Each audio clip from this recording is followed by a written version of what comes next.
Hello dear students and friends, આજના આપણા video લેક્ચરમાં વાત કરવાના છીએ MCom semester 4 paper number 3 advance cost and management account. એમાં યુનિટ નંબર 1 આવે છે જવાબદારી લક્ષી હિસાબી પદ્ધતિ કંટ્રોલ રિપોર્ટ સાથે અંકુશ અહેવાલ સાથે. એમાં એક આપણે એક્ઝામ્પલ જોવાના છીએ જે પરીક્ષામાં પૂછાઈ શકે તેવું છે. યુનિટ 1 એમાં તમારી પાસે સી જમનાદાસની બુક હોય બરાબર. એમાં સ્વાધ્યાયમાં 17મો દાખલો છે ધવલ લિમિટેડ વાળો. ધવલ લિમિટેડ જોઈએ આપણે પહેલાં ક્વેશ્ચન. ધવલ લિમિટેડ પોતાના મસાલાના 3 ઉત્પાદન વિભાગ એ, બી અને સીમાં ઉત્પાદન કરે છે. તેની વર્ષ 2006 અને 7ની માહિતી નીચે મુજબ આપેલી છે. કોઈ કંપની છે, 3 ઉત્પાદનના વિભાગ છે. ઉત્પાદન વિભાગ એ, ઉત્પાદન વિભાગ બી અને સી, અને કુલ એવી રીતના વેચાણની સ્થિર ખર્ચ, ચલિત ખર્ચ, કાચો નફો, વહીવટી ખર્ચા, વેચાણ ખર્ચા, ચોખ્ખી આવક વગેરેની માહિતી આંકડાકીય આપેલી છે. પછી હવાલાઓ આપેલા છે.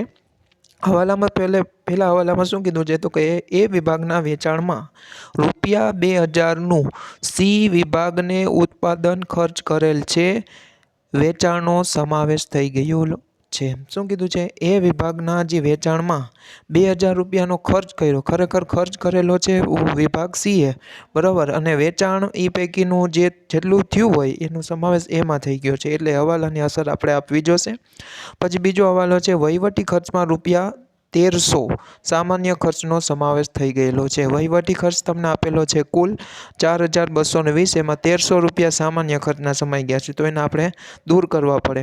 હવે ₹1300 જે સામાન્ય ખર્ચ છે એને કેવી રીતના ફાળવવાનો છે તો કે કાચા નફાના પ્રમાણમાં ફાળવવાના છે. તો કે કાચો નફો આમ આપેલો છે 4000, 4000, 5000, એટલે 4:5ના પ્રમાણમાં આપણે ડિવાઈડ કરશું ₹1300ને. પછી એની અસર આપણે આપવાની થશે વહીવટી ખર્ચની. પછી વેચાણ ખર્ચમાં 1000નો સામાન્ય ખર્ચનો સમાવેશ થઈ ગયો છે. જે આપણે વિભાગમાં જે તે વિભાગના વેચાણના 2.5% લેખે ફાળવવાના છે. એટલે વેચાણ ખર્ચ આપેલો છે તમને 6440. એમાં ₹1000નો સમાવેશ કેનો તો કે સામાન્ય ખર્ચનો થઈ ગયો છે. સામાન્ય ખર્ચ આપણે બાદ કરવો પડે. અને ₹1000ની ફાળવણી વિભાગ વાઇઝ આપણે કેવી રીતના કરશું તો કે જે તે વિભાગનું વેચાણ આપેલું છે એના 2.5%, મીન્સ કે 16000 એ વિભાગનું વેચાણ આપેલું છે તો 16ના 2.5% લેખે આપણે કરવાના થશે. અને જે રકમ આવે તે આપણે લખવાની થશે. ઉપરોક્ત વિગતો પરથી ચોખ્ખા ફાળાના ગુણોત્તરના અભિગમ દ્વારા વિભાગોની કામગીરીને અગ્રતા ક્રમ આપવાનો છે. જે વિભાગમાં નફો વધારે હોય ચોખ્ખા નફાનો ગુણોત્તરના આધારે આપણે કહેવાનું છે, અગ્રતા ક્રમ આપવાનો છે. તો સમની હવે શરૂઆત કરીએ. ખાસ જોઈ લેજો સમનો. સ્ક્રીનશોટ લેવો હોય તો તમે લઈ શકો છો. હવે સમનો આપણે જવાબ જોઈએ. જવાબમાં લખતા પહેલાં આપણે થોડી જરૂરી ગણતરી કરવી પડે. હવાલા નંબર 1ની આપણે ગણતરી કરેલી છે મેં અહીંયા. હવાલા નંબર 1માં શું કીધું હતું તો કે ₹2000નો જે વેચાણ ખર્ચ કરેલું છે બરાબર. વિભાગ સીએ, ખરેખર વિભાગ સીએ ₹2000નો ખર્ચ કરેલું હતું. એ પૈકીનું વેચાણ છે એ કેમાં વહી ગયું છે તો કે વિભાગ એ પાસે બરાબર. તો વિભાગ એના વેચાણમાં ફેરફાર થશે તથા વિભાગ સીના ચલિત ખર્ચમાં ફેરફાર થશે. શું કામે તો કે વેચાણનો સમાવેશ કેમાં થઈ ગયો છે તો કે વેચાણનો સમાવેશ વિભાગ એમાં થઈ ગયો છે. અને ખર્ચ ખરેખર કોઈએ કરેલો છે તો કે વિભાગ સીએ. તો એમાં સમાવેશ થઈ ગયો, એટલે એમાં ફેરફાર થશે વિભાગ સીમાં. હવે શું ફેરફાર થશે એ આપણે જોવાનું રહેશે. બંનેમાં વધારો જ કરવાનો રહેશે. વેચાણનો સમાવેશ થાય એટલે વેચાણ વધે બરાબર. અને ખર્ચમાં વિભાગ સીના ખર્ચ કરેલો છે એટલે વિભાગ સીનો ખર્ચ બી વધશે. પણ ડાયરેક્ટ 2000 ડાયરેક્ટ લખી નાખવાના નથી બરાબર. 2000 જે ખર્ચ કરેલું હોય બરાબર એમાં જેટલી આવક પ્રાપ્ત થઈ શકે તેટલો જ બંનેમાં વધારો કરવાનો છે બરાબર.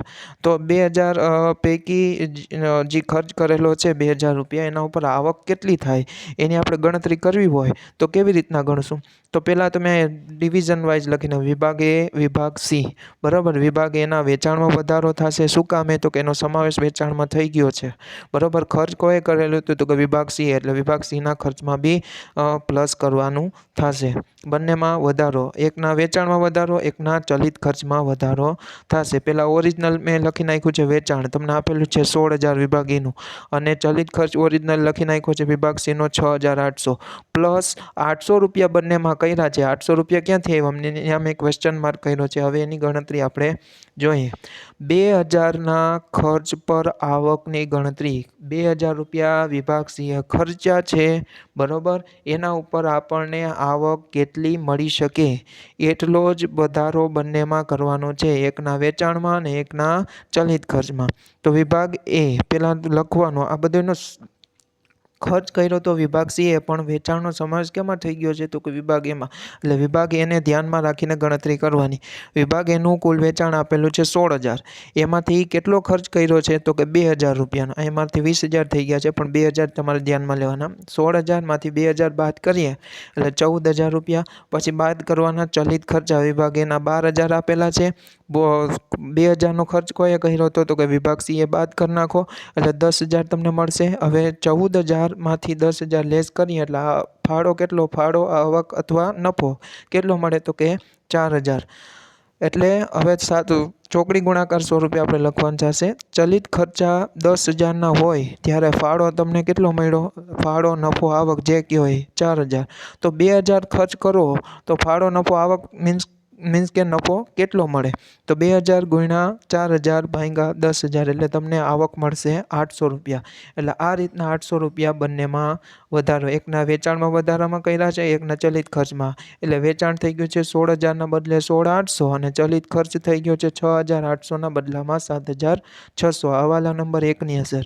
પછી હવાલા નંબર 2ની અસર કેવી રીતના આપવાની, તો કે હવાલા નંબર 2ની અસર વહીવટી ખર્ચા છે. પહેલાં તો વિગત અને ત્રણેય ડિપાર્ટમેન્ટ અને કુલ લખી નાખું. તમને આપેલું છે વહીવટી ખર્ચા ઓરિજિનલ જે આપેલા છે રકમમાંથી મેં લખ્યા છે 1,340, 1,160, 1,720 અને એનો ટોટલ છે 4,220.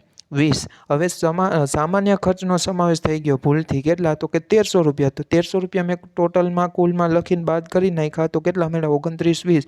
પણ આ 1,300 રૂપિયાને ફાળવવાના કેવી રીતના, તો કે જે તે વિભાગના કાચા નફાના પ્રમાણમાં, બરાબર. કાચું નફાનું પ્રમાણ મેં તમને ક્વેશ્ચનમાં કીધું હતું 4:4:5 એટલે 1,300 રૂપિયા ગુણ્યા 4/13, 1,300 રૂપિયા ગુણ્યા 4/13, 1,300 રૂપિયા ગુણ્યા 5/13 એટલે 400, 400 અને 500 ત્રણેયમાંથી બાદ કરશો એટલે ચોખ્ખો વહીવટી ખર્ચ તમને રિસીવ થઈ જશે 940, 760, 1,220, બરાબર. અને છેલ્લે સરવાળો 2,920. ક્રોસ વેરિફિકેશન બંને સાઈડથી કરી લેવાનું, એટલે જવાબમાં ફેરફાર હોય તો તમને ખ્યાલ આવી જાય. હવે છે હવાલા નંબર 3ની અસર. તો હવાલા નંબર 3 કેના રિલેટેડ હતો તો કે વેચાણ ખર્ચ રિલેટેડ.